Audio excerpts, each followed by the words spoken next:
Coucou les merveilles, c'est Chloé. On se retrouve avec la lunologie que je vous ai présentée, mais cette fois-ci pour un tirage en synchronicité. Alors j'ai tiré 3 cartes, je pense sûrement que je vais les recouvrir, mais je préfère les recouvrir en vidéo là, en filmant. Donc je vous propose de penser à une question, de poser une question le plus précisément possible parce que voilà, ce sont des cartes qui sont assez précises, donc plus votre question sera précise, plus vous serez en lien avec l'énergie du jeu. Et ensuite, je vous propose de choisir une, deux ou trois, quelle est la carte qui vous intéresse, qui vous attire le plus, et puis on va découvrir le message ensemble. Alors,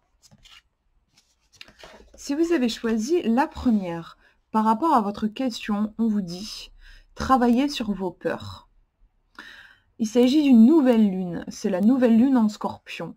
Alors les nouvelles lunes, en effet, elles nous parlent de, un petit peu, en fait, c'est le début du cycle lunaire, c'est-à-dire que c'est vraiment la nouvelle naissance. Il y a plein de choses qui sont possibles, c'est le moment de construire ce qu'on a envie de construire et on est en Scorpion, donc ici on vous dit, c'est le moment, de travailler sur vos peurs, dans cette nouvelle énergie, cette nouvelle chose, ouais, qui pointe le bout de son nez. Il s'agit ici de travailler sur vos peurs. Alors, on va regarder le livre. Donc, on est dans les nouvelles lunes.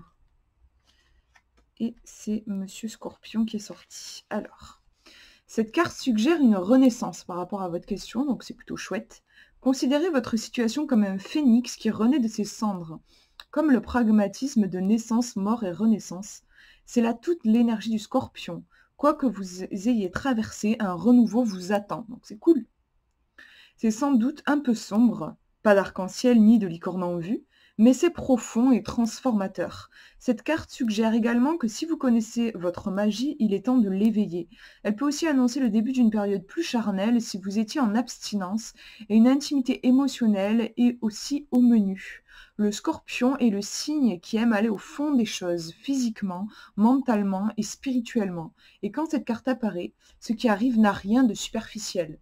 Donc déjà, par rapport à votre question, visiblement, et l'énergie du Scorpion, on vous dit aussi, il y a une certaine force en fait dans ce signe, on vous dit d'aller au fond des choses, d'oser y aller, je trouve. Après, on nous parle aussi quand même de changement, donc il peut y avoir quelque chose d'inconfortable, mais c'est pour un mieux. Je trouve qu'il y a vraiment cette idée-là. On vous dit, en phrase de la carte, on vous dit respectez davantage votre sexualité. Ouais, en effet, je crois bien que le Scorpion est lié aussi à la sexualité. Signification supplémentaire pour cette carte. Donc là, je vais vous lire plusieurs phrases. Il faudrait que vous vous concentriez en fait sur vous, votre question, voir la phrase qui est pour vous. Il y en a une qui va être pour vous, mais je ne sais pas laquelle c'est, donc il va falloir que vous fassiez le choix. Alors, on vous dit, il est temps d'abandonner une rancune que vous entretenez. Ou aussi, on vous dit, sortez de la jalousie. On vous dit, cessez vos obsessions. On vous demande, seriez-vous paranoïaque? Et on vous dit, faites un investissement. L'enseignement de cette carte. Le Scorpion est le signe de la mort et de la renaissance, de la magie et des chamans. Son énergie est un peu sombre, occulte, effrayante parfois. Nous n'aimons guère affronter nos ombres, mais le Scorpion l'exige. C'est en fait quand vous travaillez sur votre côté obscur que vous apercevez la lumière, et la nouvelle lune en Scorpion, comme l'apparition de cette carte à tout moment, indique que vous en avez besoin en ce moment. Donc, par rapport à votre question, on vous dit que vous avez besoin de regarder les choses en face, même si c'est quelque chose qui est un peu douloureux ou qui fait mal, parce que ensuite ça vous permettra d'aller vers du mieux. Voilà, par rapport à votre question. On va regarder la deuxième carte. Si vous avez choisi la numéro 2, on vous dit méditer et contempler. Alors attendez, je vous fais le point. Méditer et contempler, c'est encore une nouvelle lune, donc les nouvelles lunes, ce sont les nouveaux départs.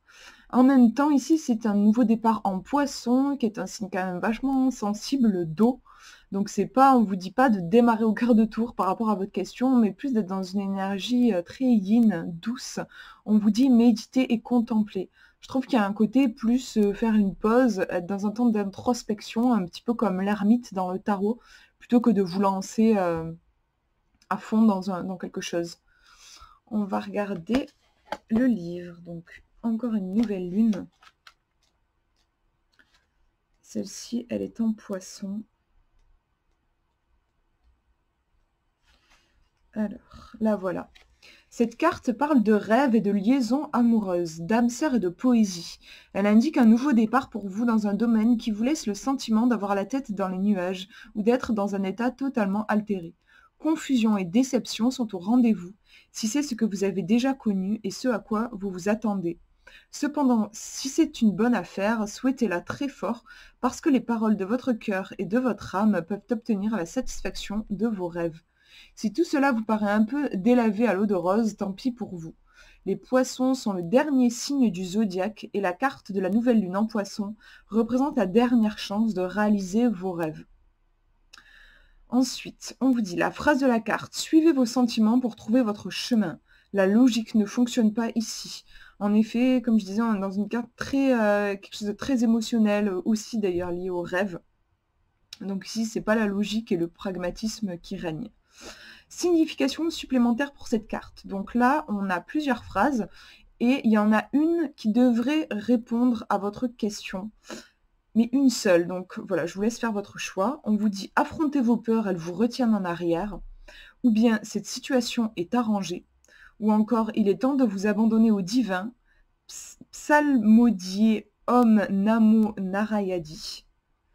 Évitez de tromper les autres ou d'accepter qu'ils vous trompent aussi, ça peut être ça. Ensuite, vous avez l'enseignement de la carte. Les poissons sont le signe des rêveries et des mystères, des émotions profondes, de l'idéalisme et des amours impossibles. C'est un signe d'eau et d'inconscient. Son énergie est profonde. La nouvelle lune en poisson indique qu'il est temps d'écouter vos sentiments et de laisser libre cours à vos émotions. Ce que vous avez ressenti en tirant cette carte vous rapproche de la vérité, sauf si vous vous bercez d'illusions, et vous êtes le seul à savoir si c'est le cas ou non. Comme tous les signes un peu d'eau, tout ce qui touche à l'émotion, il y a le côté plus obscur, comme dans tout. Mais le côté le plus obscur dans l'émotion, c'est en fait de basculer dans de la rêverie, du fantasme, en fait, quelque chose qui va nous éloigner de la réalité. Donc voilà, c'est la mise en garde entre guillemets de la carte, c'est ça. Mais sinon, on vous dit méditer et contempler par rapport à votre question. C'est vraiment reliez-vous à votre sensibilité, à vos émotions, écoutez-vous en fait. Il y a vraiment ce côté-là. Juste faire attention de ne pas basculer juste dans du fantasme et perdre complètement, ne plus avoir les pieds sur terre. Mais voilà, il y a quelque chose ici au niveau de l'émotion, clairement. On vous dit de suivre vos sentiments. On va regarder la dernière carte, si vous avez choisi la numéro 3. On vous dit, alors, les réponses dont vous avez besoin vont arriver. C'est la pleine lune en Gémeaux. La pleine lune, c'est plutôt, en effet, ce qui renvoie aux récoltes, à la récolte, en fait. Les énergies sont à leur paroxysme. Donc, par rapport à votre question, il me semble que la pleine lune, on va regarder le bouquin, mais c'est pas l'idéal pour entreprendre quelque chose. C'est plus un moment pour ouvrir les bras et recevoir. C'est pour ça qu'on vous dit, les réponses dont vous avez besoin vont arriver. On va regarder un peu plus en détail dans le livret. Donc là, on est en pleine lune. La pleine lune en Gémeaux. La voilà. Cette carte rappelle qu'il est important d'exprimer votre vérité. Mais souvenez-vous que les paroles ont des conséquences et peuvent blesser votre interlocuteur. Prenez garde à l'indiscrétion. Les réponses dont vous avez besoin vont bientôt arriver. Le problème qui vous préoccupe pourrait bien se résoudre en 2 ou 3 conversations. Si vous consultez à propos d'une situation amoureuse, un petit flirt pourrait la résoudre. Si vous êtes pris dans une dispute, cette carte vient vous rappeler le vieux message à l'opposé des Gémeaux. Moins on argumente, plus vite on se réconcilie. Il est nécessaire de s'exprimer, mais attention à ne pas générer de nouveaux problèmes. Les mots ont un pouvoir énorme. Comme le dit la métaphysicienne Florence Scovel-Shinn, la parole est votre baguette magique. Vous créez votre réalité et votre magie chaque fois que vous ouvrez la bouche. Donc, visiblement, il y a quand même un rapport avec la communication, avec le fait de parler, de choisir bien vos mots par rapport à votre question. La phrase, on vous dit « Ayez une conversation importante, mais gardez votre calme ». Donc, en effet, il y a ce truc un peu ambivalent, c'est-à-dire à la fois on vous dit de vous exprimer, on vous dit de parler, et en même temps on vous dit de faire attention aux mots que vous allez prononcer, de bien faire sortir que les mots qui sortent de votre bouche soient vraiment en accord avec votre vérité profonde, de ne pas laisser parler l'ego ou des cris de douleur en fait. Alors au niveau des significations supplémentaires pour cette carte, je vais vous lire plusieurs phrases et voyez celle qui vous parle. En fait, il y en a une qui va répondre à votre question. On vous dit ne soyez pas superficiel. Quelqu'un essaie de vous draguer, l'avez-vous remarqué? Ça me fait rire dans je sais pas, dans ce jeu, il y a vraiment des fois des trucs hyper précis. Genre, il y en avait une aussi, c'était on est en train de vous draguer. D'accord, pourquoi pas. On vous dit sinon, prenez cette situation à la légère et passez votre chemin. Les applications professionnelles ont de bonnes perspectives. Et l'enseignement, on vous dit parole, parole et parole. La pleine lune émotionnelle vient d'entrer dans le signe communicatif des Gémeaux. Il est facile d'en dire trop. Soyez donc vigilant quand vous tirez cette carte. Elle peut aussi indiquer un événement social agréable puisque la pleine lune en Gémeaux est une période idéale pour les rencontres. Cette carte est également de bon augure pour les études que vous suivez ou envisagez. C'est vrai, je trouve qu'il y a un côté intelligent aussi. Par rapport à votre question, j'ai l'impression qu'on vous dit de vous référer à votre intelligence. Et voilà, il y a cette mise en garde, comme on est en pleine lune, il peut y avoir un trop-plein, et attention de ne pas être dans un trop-plein de paroles, en fait, un trop-plein de mots. Voilà pour ce tirage. Je me dis, je vais peut-être la recouvrir quand même, celle-ci, parce que je trouve qu'elle est très ambivalente dans son message. Je me dis, est-ce qu'il faut parler ou est-ce qu'il faut faire attention de ne pas trop parler? J'ai l'impression qu'il y a un peu des deux, mais voilà, je vais recouvrir pour voir.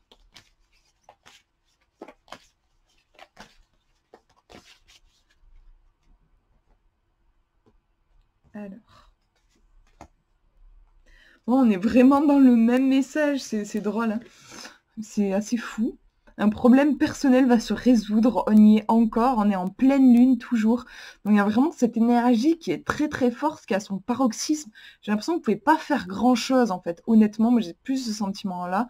Là, on est en cancer. Le cancer, de ce que je me souviens, il me semble que c'est un signe qui est particulièrement sensible. Là, on a beaucoup d'émotions et je pense qu'ils, dans le livret, ils vont sûrement vous dire de ne pas vous laisser emporter par votre émotion. On va regarder. Alors, il est là, le lune, pleine lune en cancer.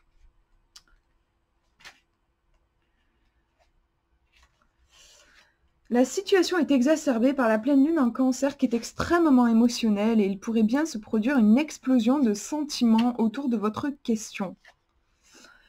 Il est important d'avoir de l'empathie quand vous tirez cette carte. Vous êtes entouré de personnes hypersensibles auxquelles vous devrez faire attention tout en poursuivant vos rêves et vos objectifs.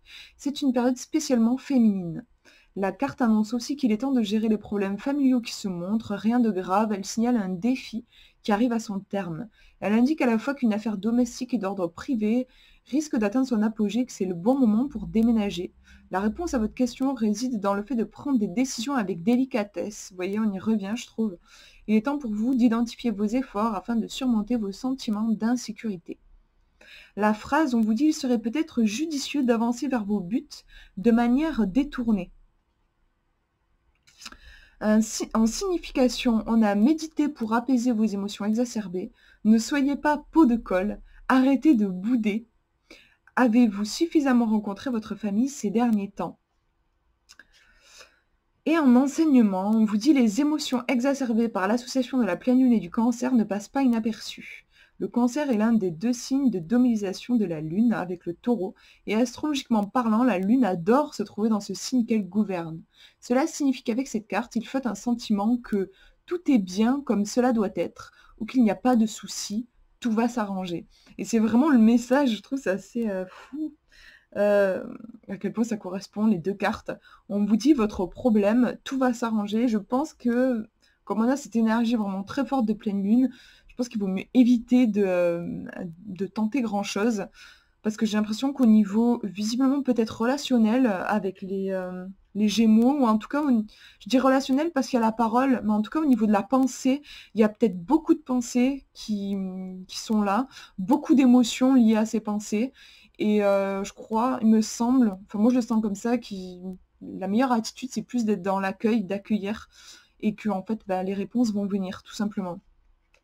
On vous dit, voilà, par exemple, méditez pour apaiser vos émotions exacerbées. Prenez cette situation à la légère et passez votre chemin. Moi, personnellement, dans les significations supplémentaires, c'est ça qui me parle. Prenez cette situation à la légère et passez votre chemin, c'est dans la pleine lune en Gémeaux. Donc, je trouve, voilà, on vous dit de ne pas être trop soupolé, en fait, de pas trop vous laisser emporter par vos émotions. Et puis, voilà, c'est pareil, là, ne soyez pas pot de colle, arrêtez de bouder, méditez pour apaiser vos émotions. J'ai l'impression qu'on vous dit calme, tout va bien. Un problème va finir par se résoudre, votre problème va finir par se résoudre, vous allez finir par trouver la solution à votre problème. Voilà pour ce tirage. J'espère que ça vous aura parlé, que ça vous aura plu, inspiré. Je vous en ferai sûrement d'autres, notamment, voilà, je pense en phase avec la lune. Par exemple, là, pour la prochaine pleine lune qui arrive dimanche, je crois, je me dis que ça pourrait être cool de faire un tirage à ce moment-là. Je vous fais de gros bisous, et puis je vous dis à une prochaine.